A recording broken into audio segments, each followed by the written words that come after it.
एक एक घटना का पर्दाफाश होगा और दोषी अवश्य सजा पाएगा।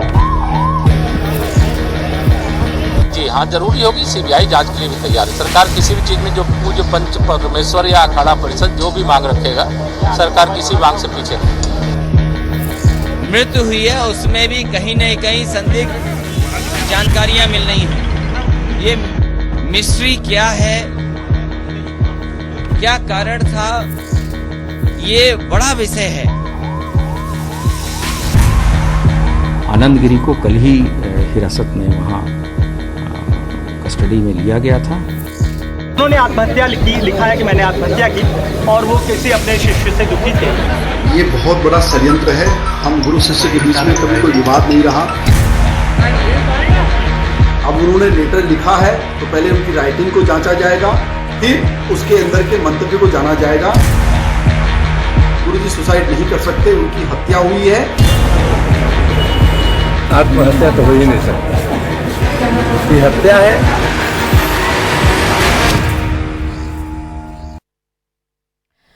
नमस्कार, देश की बात में हाजिर हैं। पहले खबर उत्तर प्रदेश से। अखाड़ा परिषद के अध्यक्ष महंत नरेंद्र गिरी के अंतिम दर्शनों के लिए संत समाज के साथ नेता भी पहुंचकर अपनी श्रद्धांजलि दे रहे हैं।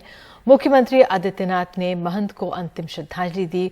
उन्होंने मौत को लेकर उठ रहे सवालों पर कहा कि 4 पुलिस अधिकारियों की टीम जांच कर रही है, दोषी को बख्शा नहीं जाएगा।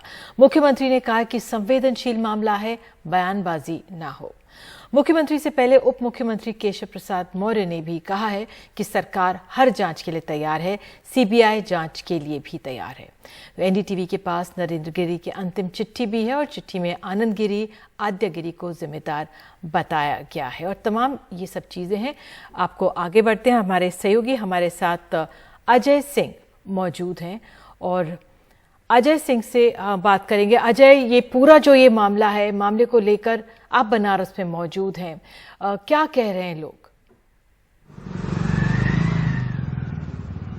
देखिए निधि, इस पूरे मामले को लेकर के जैसा आपने भी अभी पहले कई लोगों की बातें सुनाई थी और जिस तरीके की बातें बता रहे थे, उसमें बहुत से लोग जो उनके नजदीक से जानने वाले लोग हैं, जो उनको पहचानने वाले लोग हैं आनंद गिरी को, उनको उनके जो सुसाइड पर है अचानक भरोसा नहीं हो रहा है कि वो आत्महत्या कैसे कर सकते हैं। मेरी कई लोगों से बात हुई निधि। मैं यहाँ पर एक बात और स्पष्ट कर दूं कि मैं इलाहाबाद में, मेरा घर वहीं है जहाँ पर बागम्बरी मठ है, उसके बगल में है। तो उसके इर्द गिर्द के बहुत से लोग जो उनसे जुड़े हुए लोग हैं, उनसे जब हमने जानने की कोशिश की तो उन लोगों ने यही बताया मुझे कि आनंद गिरी नरेंद्र गिरी ऐसे नहीं थे कि वो जो है इस तरीके से सुसाइड कर लेते। इसके अलावा जो जिस तरीके से उस सुसाइड नोट की एक बात आ रही है, जिस तरीके से की जा रही है, उस पर भी लोग यही कह रहे हैं कि जब कोई आदमी सुसाइड करता है तो वो पल दो पल का मामला होता है, एक क्षणिक मामला होता है, बहुत सुनियोजित तरीके से नहीं करता है। और जिस तरीके से 6 पेज की चिट्ठी लिखी है, उस चिट्ठी के अंदर का जो मसौदा सूत्रों के जरिए पता चल रहा है कि उसमें वसीयत या कुछ इस तरीके की बातें हैं, वो सारी चीजें तफसील से लिखी गई है।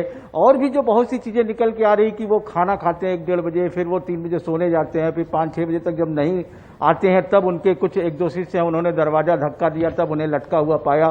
तो बहुत सी ऐसी बातें हैं जो आपस में एक दूसरे से वो मेल नहीं खाती हैं और यही वजह है कि वहां पर जो है ये इस बात की चर्चा बहुत ज्यादा है, खासतौर से नरेंद्र गिरी के अपने व्यक्तित्व स्वभाव को लेकर के, क्योंकि वो 15 साल पहले बागम्बरी मठ में आए थे, उसके बाद अखाड़ा परिषद के वो अध्यक्ष बने थे।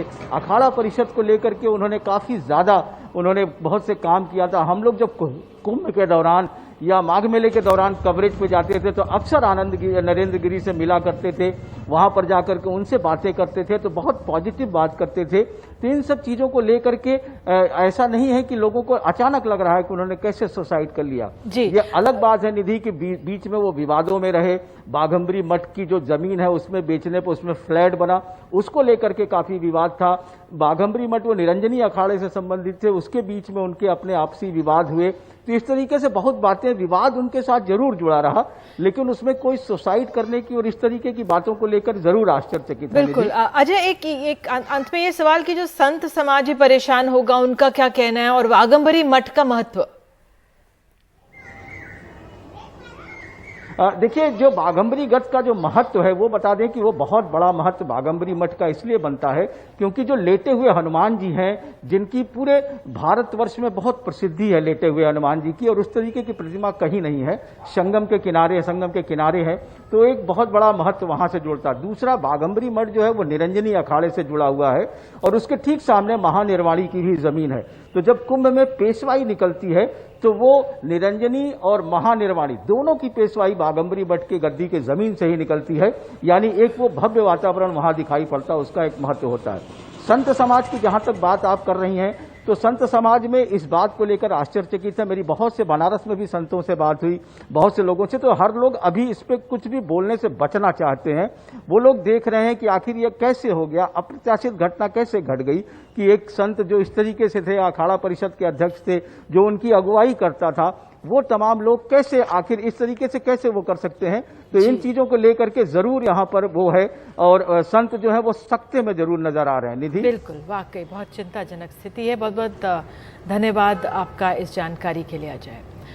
बहरहाल, अखाड़ा परिषद के अध्यक्ष महंत नरेंद्र गिरी के आखिरी दर्शन करने प्रयागराज पहुंचे उत्तर प्रदेश के मुख्यमंत्री योगी आदित्यनाथ ने उनकी मौत की उच्च स्तरीय जांच बिठा दी है। लेकिन यहां आए पूर्व मुख्यमंत्री अखिलेश यादव ने कहा है कि सुनने में आया कि सरकार उनकी जमीन पे बुलडोजर चलवाने जा रही थी, इसलिए वो परेशान थे, लिहाजा हाई कोर्ट के सिटिंग जज से उनकी मौत की जांच कराई जाए। महंत नरेंद्र गिरी का अंतिम संस्कार प्रयागराज में कल होगा। प्रयागराज की बाघंबरी गद्दी पे जबरदस्त भीड़ है।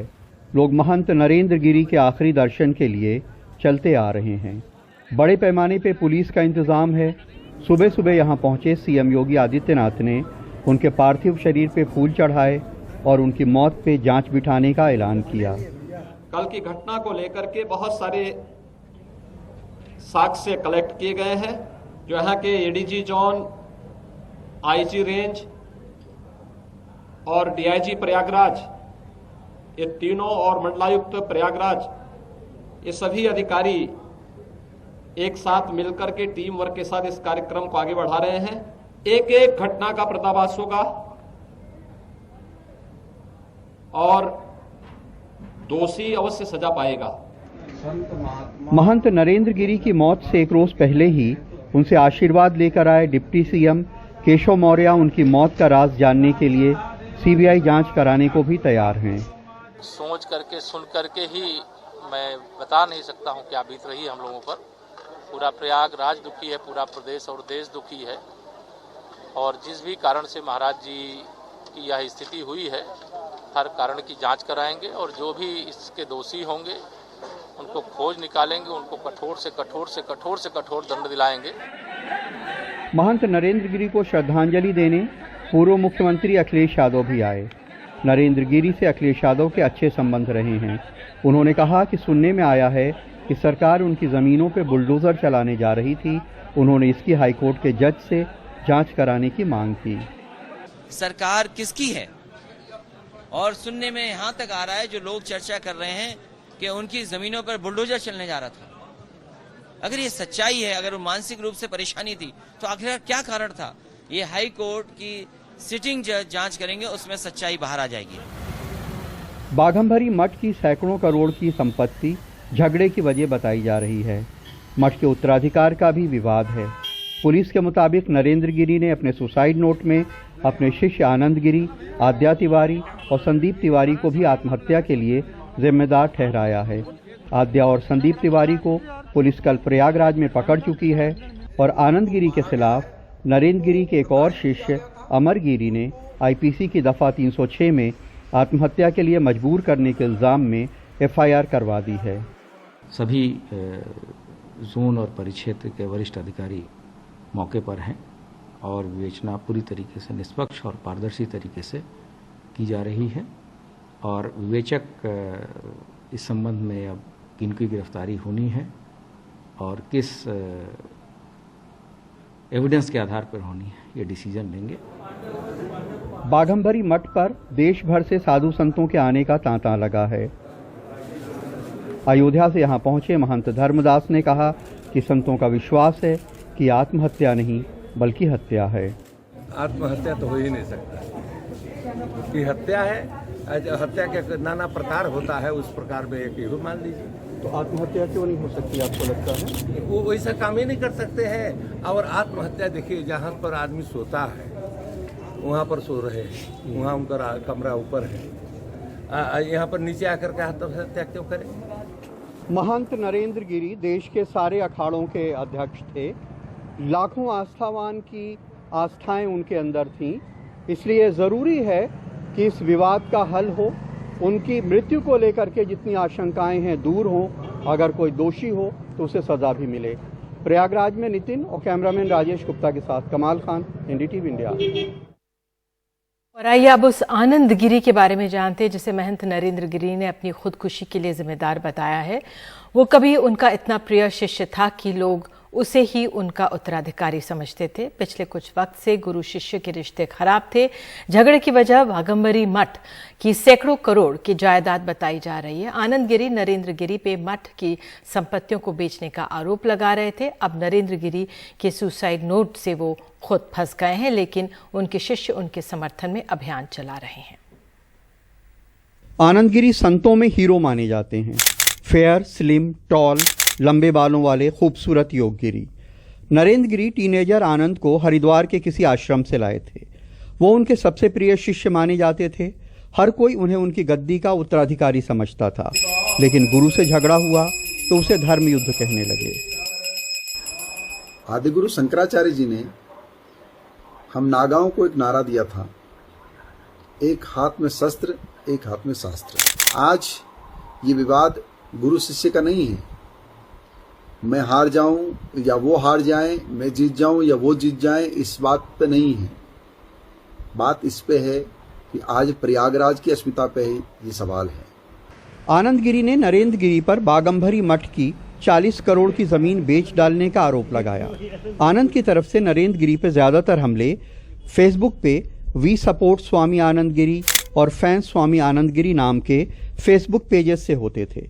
बीच में आनंद गिरी नरेंद्र गिरी को नार्को टेस्ट कराने की भी चुनौती देने लगे।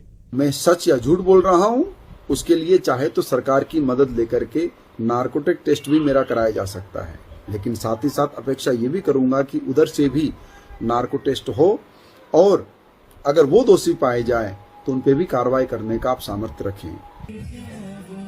एक दिन आनंद गिरी के समर्थकों ने फेसबुक पेजेस पे नरेंद्र गिरी की एक ऐसी वीडियो जारी की जिसमें वो किसी शिष्य की शादी में नोट उड़ा रहे थे। बाद में वहां रंगारंग नृत्य भी हुआ। जब इसका इल्जाम आनंद गिरी पे लगा तो उन्होंने इसकी सफाई में एक वीडियो मैसेज जारी किया। वीडियो मैंने नहीं बनाई है और कोई वीडियो में मैंने जबरदस्ती किसी को नहीं कहा कि आप वहाँ खड़े हो जाओ। फिर भी इसका ब्लेम मुझ पे लगाया जा रहा है और उनके गुरुओं के द्वारा अब मुझे षड्यंत्र से फंसाने की साजिश की जा रही है। वो सबसे ज्यादा सुर्खियों में तब आए जब उन्हें ऑस्ट्रेलिया में 2 शिष्याओं से बदसलूकी के इल्जाम में गिरफ्तार कर लिया गया, लेकिन बाद में बरी हो गए। इन विवादों के बाद महंत नरेंद्र गिरी ने आनंद गिरी को बाघंबरी मठ और निर्वाणी अखाड़े से निकाल दिया, लेकिन अखाड़े के लोगों ने सुलह कराई। तब आनंद की ये वीडियो सामने आई। ओम नमो नारायण। मैं आनंद गिरी पूज्य गुरुदेव को कान पकड़ करके अपनी सारी गलतियों की सबसे पहले माफी मांगता हूँ और क्षमा मांगता हूँ महाराज से। और जो भी पिछले दिनों जो विवाद हुआ, उस विवाद का जो भी कारण रहा हो, जो भी परिस्थितियां बनी हो, उन परिस्थितियों में जो मेरी जिम्मेदारी है उसके लिए मैं क्षमा याचना करता हूं। मैं चाहे वो प्रिंट मीडिया हो, चाहे इलेक्ट्रॉनिक मीडिया हो, चाहे सोशल मीडिया हो, इन सभी प्लेटफॉर्मों में जो मेरे द्वारा कही अनुचित बातें हैं उन बातों को मैं वापस लेता हूँ। गुरु शिष्य में नया विवाद तब शुरू हुआ जब आनंद ने अपने गुरु को बताए बिना हरिद्वार में आश्रम बना लिया। अब आनंद की पुलिस हिरासत के बाद उनके समर्थक उनकी हिमायत में अभियान चला रहे हैं। ऊपर बेकार के अनर्गल आरोप जो लगा रहे हैं वो निरर्थक हैं, बेबुनियाद हैं। ये तो एक तरह से युवा संतों को फंसाने के लिए, चारों तरफ से घेरने के लिए इन्होंने पड़ाव डाला हुआ है और ये इस तरह का कार्य कर रहे हैं। प्रयागराज में संगम के पास यही बड़े हनुमान जी का मंदिर है, जहां से गुरु शिष्य के स्नेह की एक कहानी शुरू हुई, जिसका अंजाम गुरु की मौत के ऊपर हुआ। रिश्ते अपने रूप बदल लेते हैं, वक्त का कुछ ऐसा ही सितम रहा। प्रयागराज में राजेश गुप्ता और नितिन गुप्ता के साथ कमाल खान, एनडीटीवी इंडिया।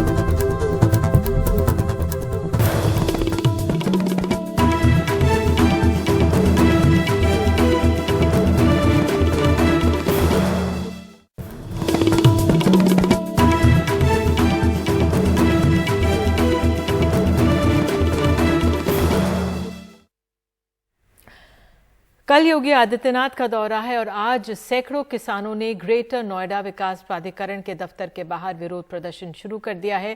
किसानों का प्रदर्शन क्यों प्रशासन के लिए बड़ा सिरदर्द बना हुआ है, देखिए रिपोर्ट। मंगलवार को ग्रेटर नोएडा विकास प्राधिकरण के सामने किसान और पुलिस के बीच धक्का मुक्की काफी देर तक चलती रही।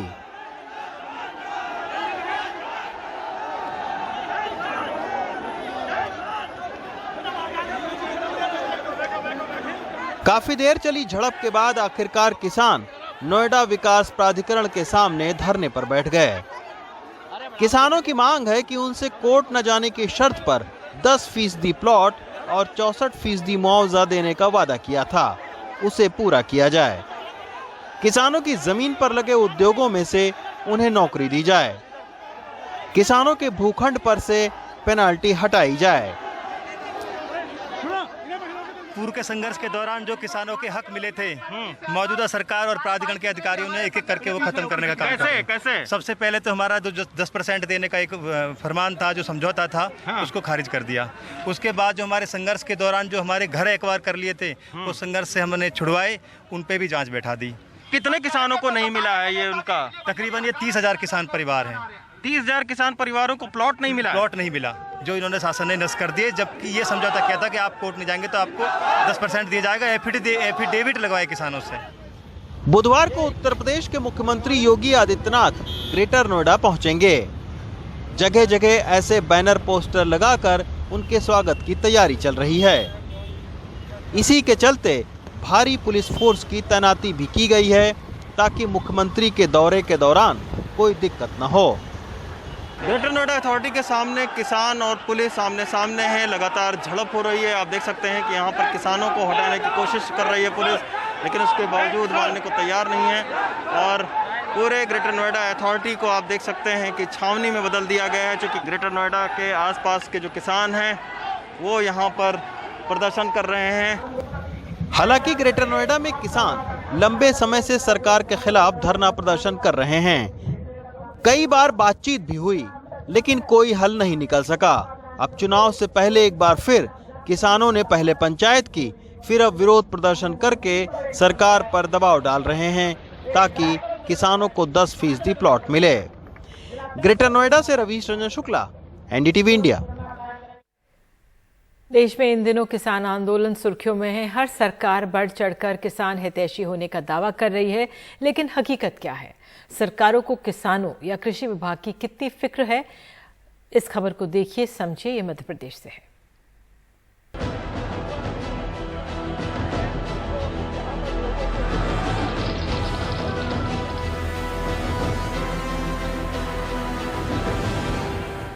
किसान आंदोलन कृषि कानूनों के विरोध में खड़ा हुआ।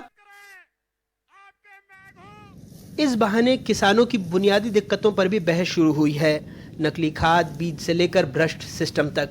लेकिन एक विभाग चर्चा से अछूता है, जो किसानों के नाम पर लगभग हर राज्य में बनाया गया, किसान कल्याण एवं कृषि विकास विभाग। मध्य प्रदेश में जहां हजारों पद खाली हैं, 1-2 साल नहीं पूरे 31 सालों से। यकीन करेंगे कि 1990 से कृषि विभाग में कोई सीधी भर्ती नहीं हुई है। वैसे कुछ दिनों पहले कृषि विभाग की कुछ परीक्षाएं हुई थीं, लेकिन मामला धांधली में फंसा। एनडीटीवी ने इसे उजागर किया तो सरकार को परीक्षाएं निरस्त करनी पड़ी। कुछ मामले कोर्ट में लंबित हैं। सरकार ने वैसे हाई कोर्ट में लंबित 3 मामलों को छोड़कर बाकी सभी विभागों में 27% ओबीसी आरक्षण के साथ भर्ती प्रक्रिया शुरू करने की बात भी कही है। निश्चित रूप से जो भी जहां पर भी 3 परीक्षाओं को छोड़कर जहां पर भी पद खाली है, हम लोग उन पदों को भरेंगे। आलम यह है कि सरकारी आंकड़ों के मुताबिक कृषि विभाग में 14,572 स्वीकृत पद हैं, जिसमें से सिर्फ 8,132 ही भरे हैं। कुछ अहम पदों की बात करें तो अपर संचालक के स्वीकृत पद 11 हैं, 5 पद भरे हैं, 6 खाली हैं। संयुक्त संचालक के 22 पद हैं, 5 पद भरे हैं, 17 खाली हैं। उप संचालक के 143 पद हैं, 90 पद भरे हैं, 53 खाली हैं। सहायक संचालक के 736 पद हैं, 474 भरे हैं, 262 खाली हैं। वरिष्ठ कृषि विभाग अधिकारी यानी एसएडीओ जो ब्लॉक स्तर पर कृषि विभाग की कमान संभालते हैं, उनके स्वीकृत पद 759 हैं, लेकिन नियुक्ति सिर्फ 456 पर है, 303 खाली हैं। एडीओ के 1253 पद हैं, 432 भरे हैं, 821 खाली हैं।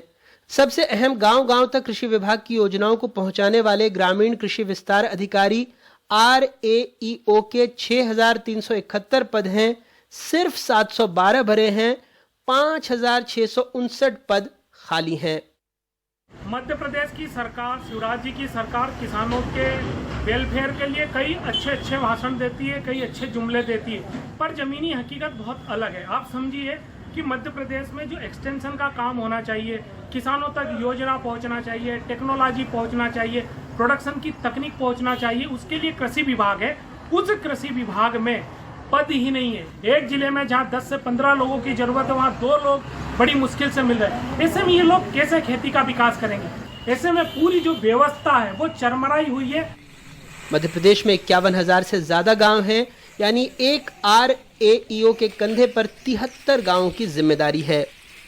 इन 31 सालों में लंबे समय तक मध्य प्रदेश में कभी कांग्रेस तो कभी बीजेपी सत्ता पर काबिज रही, लेकिन ये आंकड़े बताते हैं किसानों की दुर्दशा को। आज किसान सड़क पर हैं तो मीडिया में सुर्खियों पर हैं, लेकिन काश उन वजहों को भी तलाशा जाता, उनके बारे में बताया जाता, जिसकी वजह से देश का अन्नदाता खेत खलिहान छोड़कर सड़क पर उतरने को मजबूर है। भोपाल से कैमरा पर्सन रिजवान खान के साथ अनुराग द्वारी, NDTV इंडिया। और देश की बात में आगे है, मुंबई में 67% माता पिता चाहते हैं कि बच्चे स्कूल जाएं। ज्यादा दिनों तक वो अनुभव नहीं खोना चाहिए।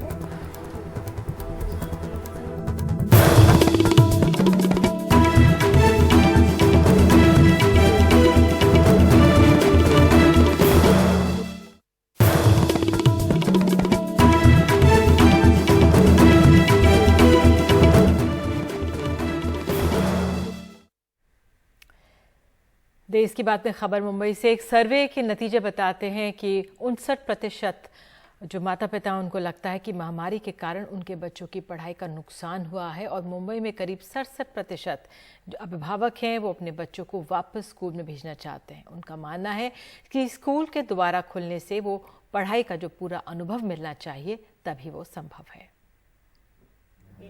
मुंबई के 67% अभिभावक अपने बच्चों को वापस स्कूल भेजने के लिए तैयार हैं। Edtech education technology company lead ने पेरेंट्स के साथ एक सर्वे किया है। ये सर्वे मेट्रो और नॉन मेट्रो शहरों में रहने वाले 10,500 अभिभावकों के बीच हुआ है। प्राइमरी और सेकेंडरी स्टूडेंट्स के 59% पेरेंट्स का मानना है कि उनके बच्चों की पढ़ाई का नुकसान हुआ है। मुंबई के 67% अभिभावक अपने बच्चों को वापस स्कूल भेजना चाहते हैं। 22% पेरेंट्स कहते हैं कि बच्चों की पूरी उपस्थिति के लिए स्कूल स्टाफ का वैक्सीनेशन जरूरी है। करीब 1.5 साल से चल रहे स्कूल फ्रॉम होम पर कई अभिभावक कहते हैं कि ऑनलाइन कक्षा में छात्रों की कम दिलचस्पी बड़ी चुनौती है। खास तौर से छोटे बच्चों के सीखने और शिक्षित होने के लिए ये ऑनलाइन शुरुआत उनके भविष्य के लिए बड़ी चिंता का विषय है। बाई टेकिंग ड्यू प्रिकॉशंस, अभी मेरी बड़ी लड़की के स्पोर्ट्स क्लासेस स्कूल में चालू हो गए हैं एंड वो इतना एंजॉय करती है वो classes and she really looks forward for physical interaction more than these online classes. तो मैं तो चाहूँगी जितना प्रिकॉशंस लेके कर सकते हैं धीरे धीरे। पढ़ाई पूरी हो नहीं पा रही है, हर चीज कितना भी कोशिश कर लो बच्चे ऑनलाइन में पढ़ नहीं पा रहे हैं। हमने बहुत कोशिश कर रहे, पढ़ाते हैं, बिठाते हैं, बच्चे खेलने कूदने में जहन घर में रहता नहीं है, बच्चे का माइंड दूसरे काम में चले जाता है। सब 2 साल से तो बच्चे एकदम सीनियर नर्सरी जूनियर के बच्चे को क्या आता है अभी उनको बताओ पूछो कि कुछ भी नहीं आता है, क्योंकि उनको जो टीचर्स लिखाती है स्कूल में, जो टीचर्स से पढ़ते हैं वो लोग 5-6 घंटा, वो बात अलग है। आधा घंटे में ऑनलाइन में क्या कर सकते हैं बच्चे, तो उनको वो पीछे जा रहे हैं। मेरी लड़की का नाम है तनया राजेंद्र सावी, अभी वो 4.5 साल की है। उसका अभी एडमिशन हुआ है स्कूल में जूनियर KG में, पर उसका भी ऑनलाइन ही पढ़ाई चालू है उसकी। पर वो ऑनलाइन बोले तो उसको एक जगह पर बैठ के वो कॉन्सेंट्रेट नहीं कर पाती उतना जितना कि स्कूल में शायद स्कूल में बैठती, और स्कूल में अगर इतने सारे बच्चों के साथ बैठती, हंसती खेलती।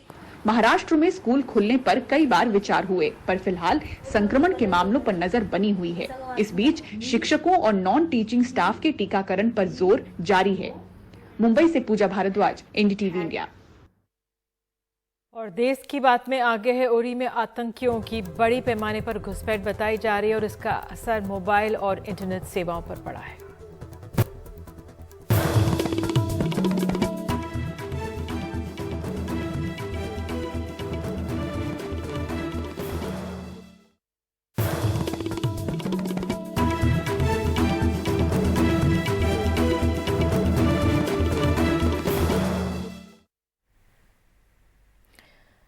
कश्मीर के उरी सेक्टर में पिछले 3 दिनों से सेना ने बड़ा ऑपरेशन लॉन्च किया हुआ है। खबर है कि आतंकवादियों के एक समूह ने घुसपैठ की कोशिश की है और इसी को ध्यान में रखते हुए उरी में इंटरनेट और मोबाइल सेवा बंद कर दी गई है।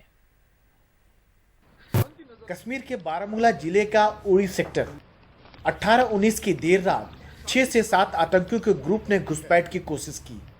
सेना ने एलओसी पर जवाबी कार्रवाई की।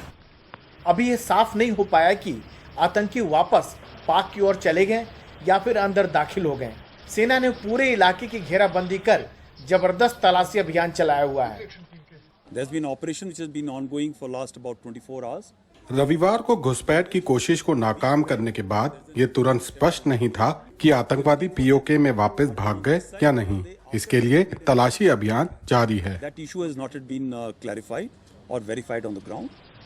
सुरक्षा बलों के मुताबिक अफगानिस्तान पर तालिबान के कब्जे के बाद से पाक कब्जे वाले कश्मीर के आतंकी कैंपों में हलचल बढ़ गई है और इनके मास्टरमाइंड भारत में आतंकियों को घुसपैठ कराने की कोशिश में लग गए हैं। जानकारी के मुताबिक पाक कब्जे वाले कश्मीर में 3 नए आतंकी कैंप सक्रिय हुए हैं।